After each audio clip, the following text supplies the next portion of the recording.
My name is Mark Schoaf, and I'm a lighting artist at Naughty Dog. I'm Leandro. I'm a cinematic lighter. Lighting artist basically is responsible for setting the mood, ambiance of the entire level as far as like, is it day, is it night, is it scary, is it dreamy? Just kind of responsible for kind of setting the mood through light.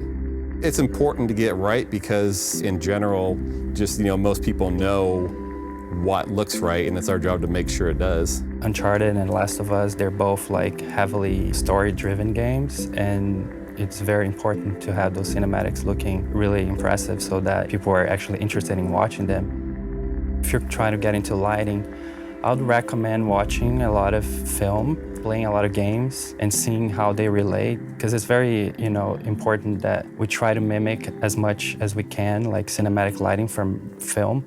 The test I took for Naughty Dog was a lighting test. It's basically a small interior-exterior level, and no textures, no nothing applied. It was just a gray shaded level. So they really wanted to see what you can do with just lighting. Like, can you set a mood? Can you set a tone? No texture, no nothing applied.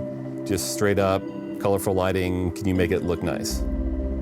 A good fit for the lighting team, I believe, would be someone who can be self-sufficient, who can work with the group well, and also has a great eye for lighting. The culture at Naughty Dog it's awesome. From an artist standpoint, and even just from, I think, a game development standpoint, if you're always following just one person's vision, you might not necessarily be exploring other avenues that might end up making the game that much better. And I think that happens an awful lot here, where you can be on just a straight direction. Someone can say, hey, what if we tried this, or what if we tried this? And with that kind of free-flowing environment, you just end up with a lot better product at the end.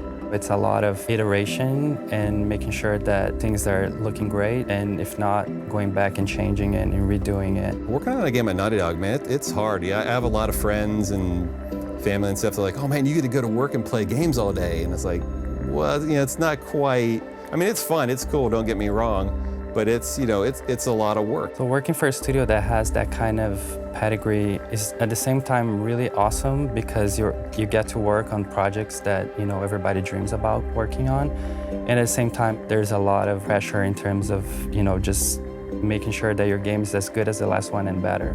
My favorite thing about working here is just, it's one thing I get to work on these incredible games, but it's the team I get to work with. Having people that love the game in the company is like key to me. Everyone here is so good at what they do. And really, that said, there isn't much ego here. Like, everyone is real eager to help each other out and collaborate and just make the best game we possibly can.